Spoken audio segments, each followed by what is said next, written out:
superior orbital fissure is between the greater and lesser wing. The fissures provide communication with the orbit and transmits the ophthalmic veins and nerves entering the orbits. CN3, CN4, CN5, CN6, and sympathetic fibers.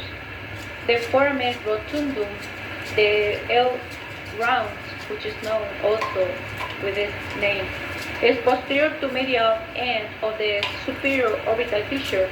It transmits the maxillar nerve CN5 that supplies the skin, teeth, and mucosa related to the maxillary bone, which is also the upper jaw and maxillary sinus of the cheek. The foramen ovale, which is also known as the oval, is a large foramen posterolateral to the foramen rotundum. It opens inferiorly into the infratemporal fossa and transmits the mandibular nerve, the CN5, and a small accessory meningeal artery.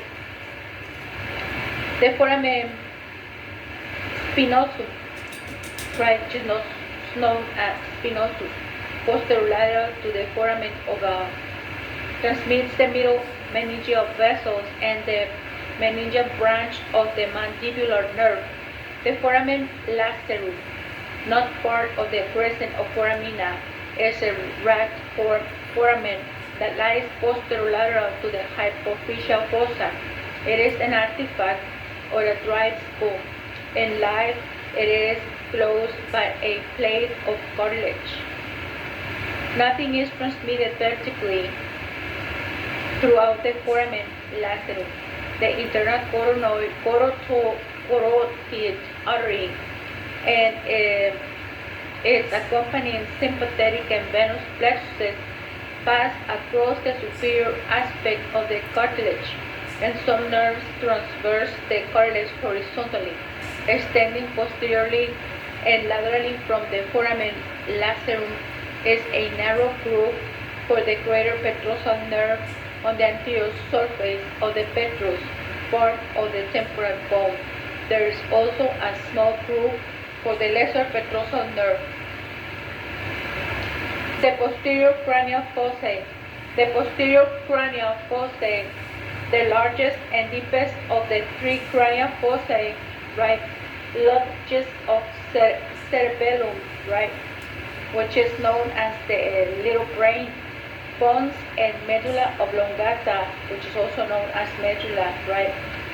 The posterior cranial fossa is formed largely by a occipital bone, but the dorsum sella of the sphenoid marks its anterior boundary centrally, and the petrous and mastoid parts of the temporal bones contribute its anterolateral walls. From the dorsum sella, the clivus is a marked incline in the center of the anterior part of the posterior cranial fossa, leading to the foramen magnum. Posterior to this large foramen, the posterior cranial fossa is partly divided by the internal occipital crest in two large concave impressions, the cerebellar fossae. The internal occipital crest ends in the internal occipital protuberance formed in relationship to a merging of durovenous sinus. The confluence of the sinuses broad grooves show the horizontal course of the transverse and S-shaped sigmoid sinuses, which is also known as the durovenous sinuses. At the base of the petrous crest, which is also known as the ridge of the temporal bone, is the jugular foramen, which transmits several cranial nerves in addition to the sigmoid sinus, which exists to school as the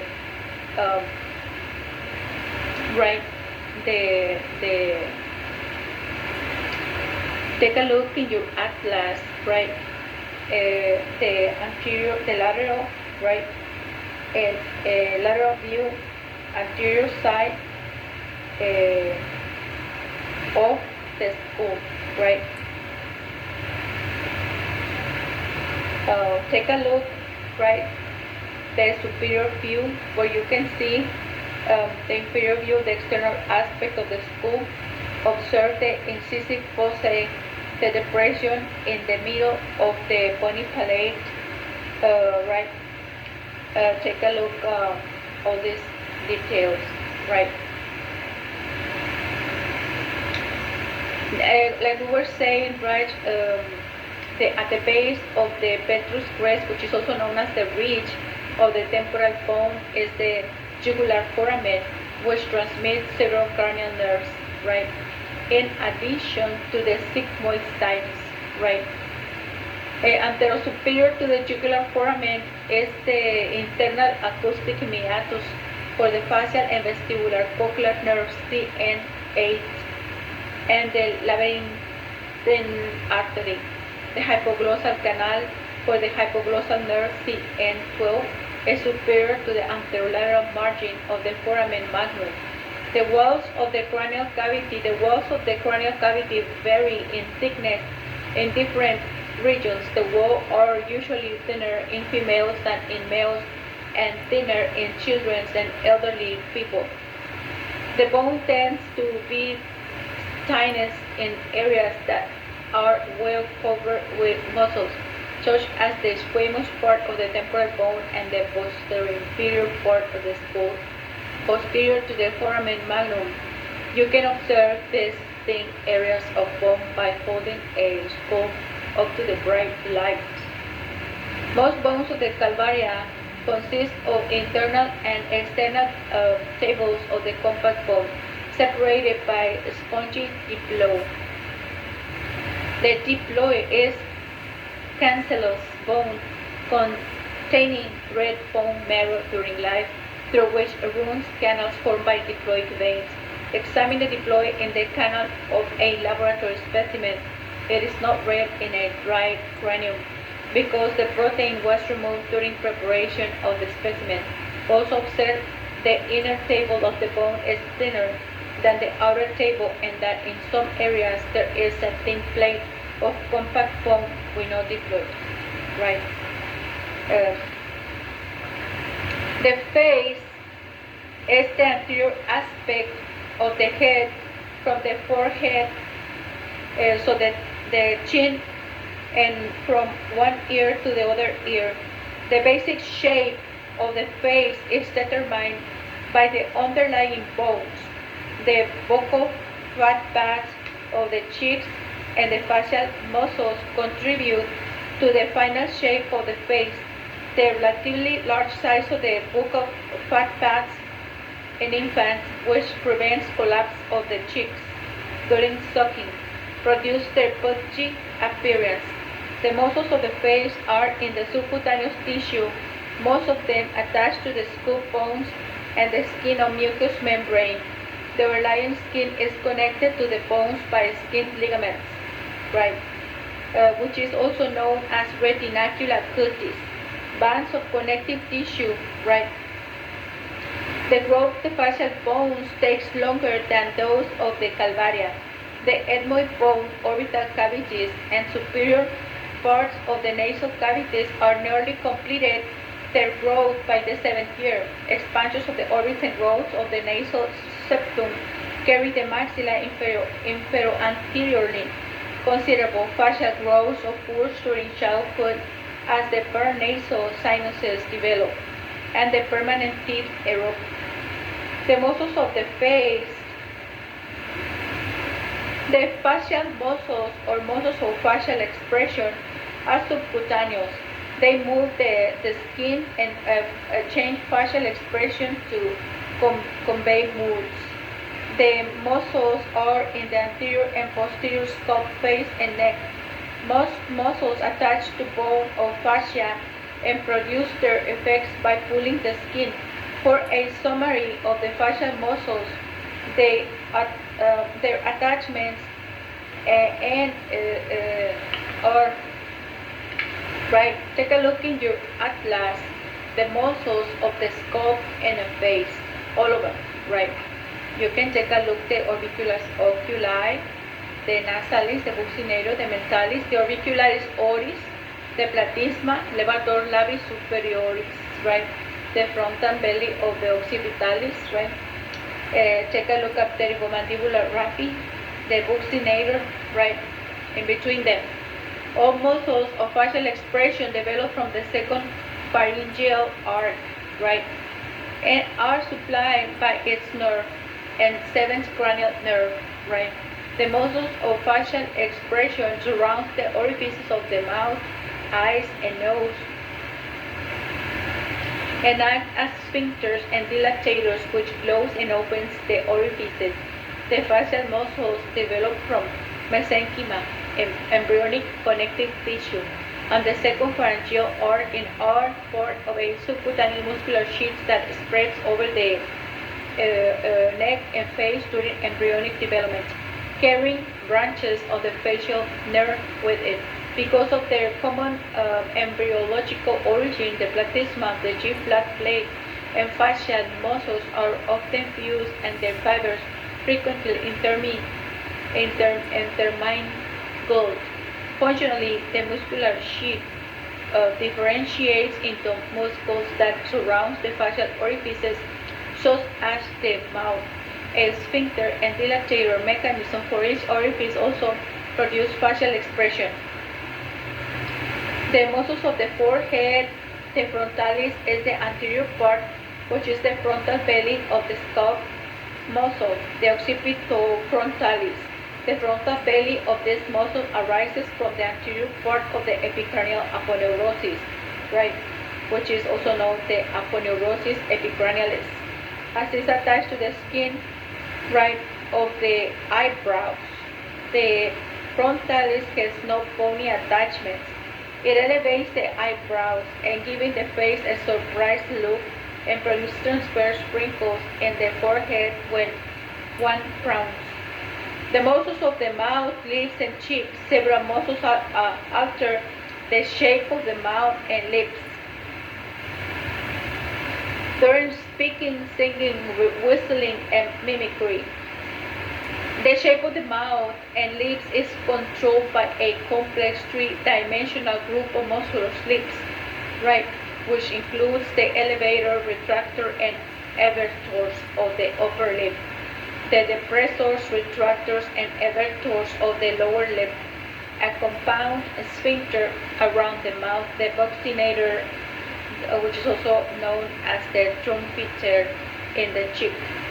And at rest, the lips are in gentle contact and the teeth are close together. The orbicularis oris is the sphincter of the mouth and is the first of the series of sphincters associated with the digestive tract. A fibers encircles the mouth and are within the lips.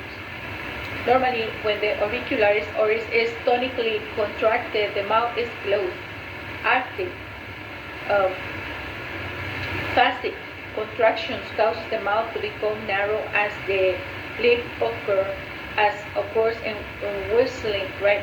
The orbicularis oris is important during articulation, which is the speech, and compresses the lip against the teeth, working with the tongue, right?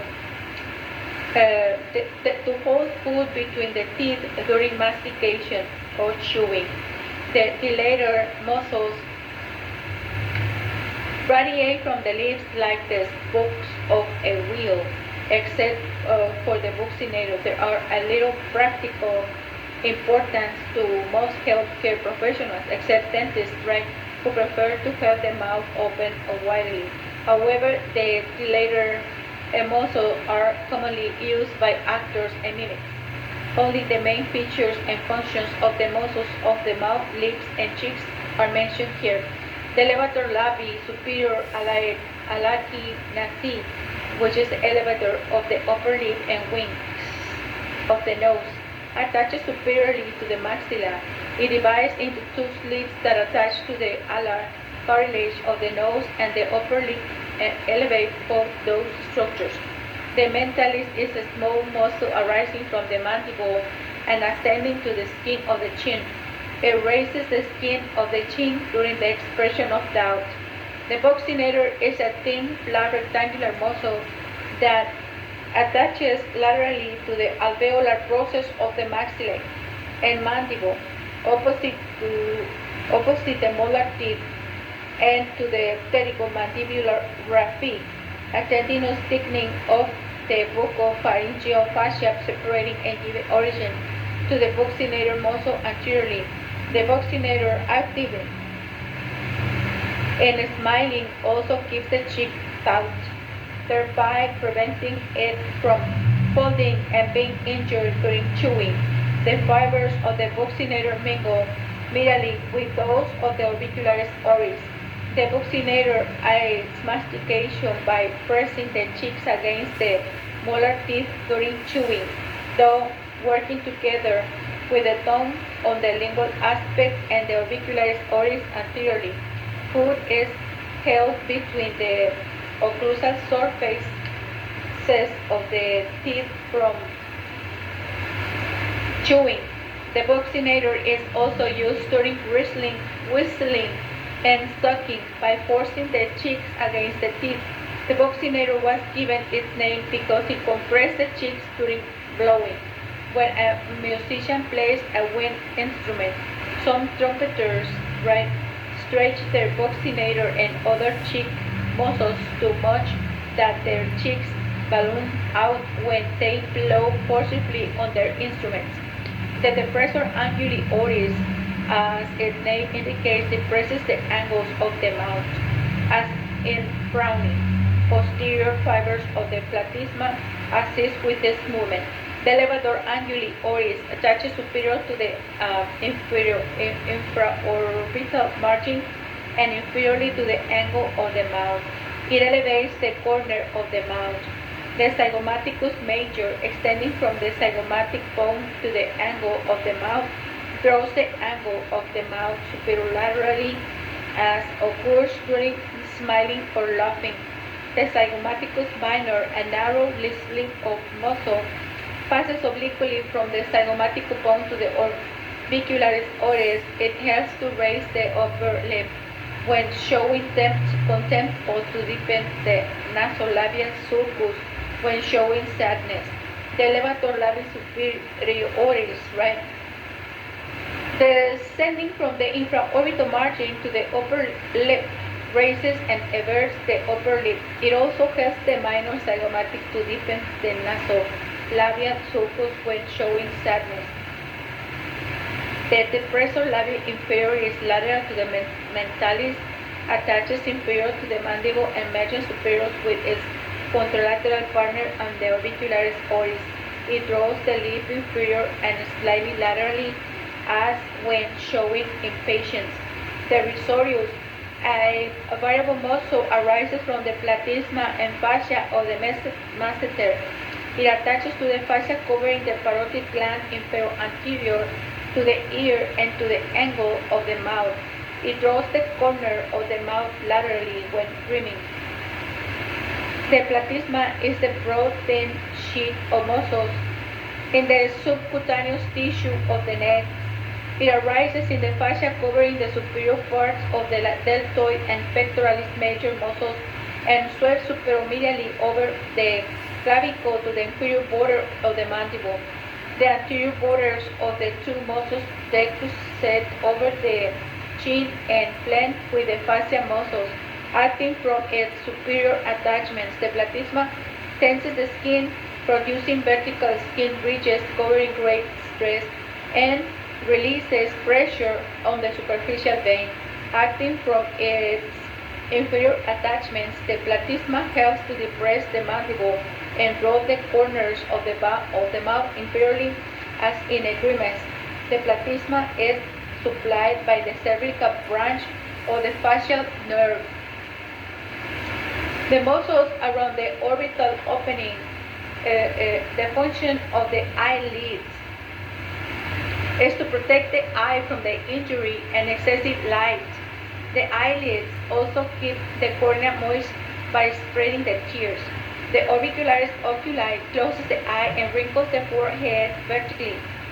Its fibers attach primarily to the medial orbital margins and medial palpebral ligament. They sweep in concentric circles around the orbital margins and eyelids. Contraction of these fibers narrows the palpebral fissure, which is also known as aperture between the eyelids, and assists the flow of lacrimal fluids, which are the tears by bringing the lids together laterally first, closing the palpebral fissure in a lateral to medial direction. The orbicularis oculi consists of three parts. The lacrimal part draws the eyelids and lacrimal puncta medially, pressing the latter into the lacrimal lake, which is also known as lacus lacrimalis, so that capillary action might drain lacrimal fluid from it. The palpebral part gently closes the eyelid, as in blinking or in sleep, to keep the cornea from drying. The orbital part strongly closes the lid, as in squinting, which are known as narrowing the fissure, to protect against glare and dust. This squinting causes a radiating folding of the skin lateral to the lateral angle of the lids, which might develop into the permanent crow's feet, wrinkles of older age. The lacrimal part of the orbicularis oculi lies deep to the palpebral part and is often considered a part of it.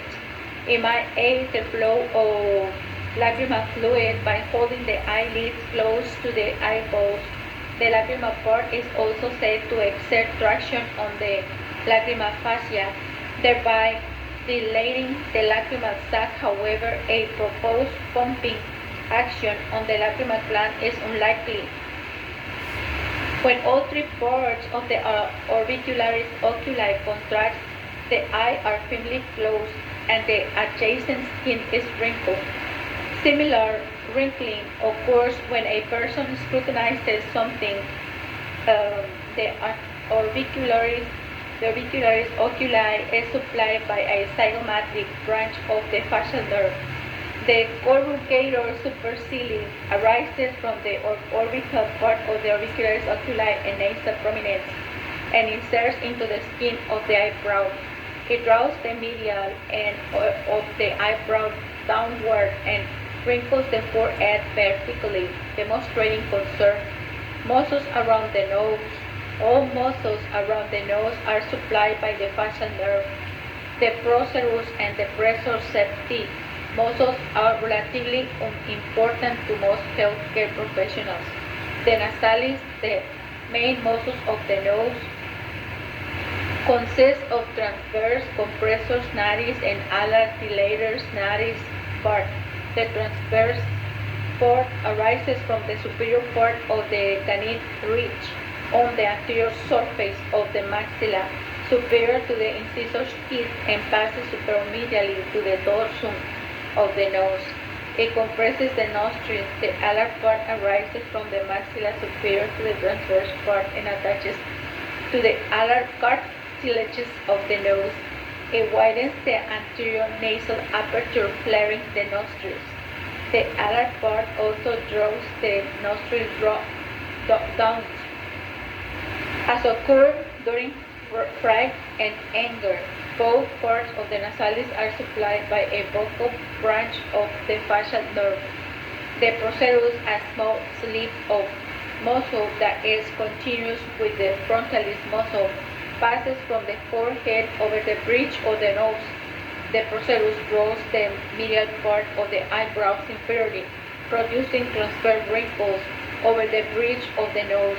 This action probably are attempts to reduce the glare of bright sunlight. It is also used when frowning. The procerus is supplied by a vocal branch of the facial nerve. The depressor septi arises from the maxilla superior to the central incisor tooth and inserts into the mobile part of the nasal septum. It assists the alar dilator nares part of the nasalis muscle to widen the nostrils during deep inspiration. It is supplied by a vocal branch of the facial nerve. um, let us take a break, right? Let us take a break right here and come back in a little while.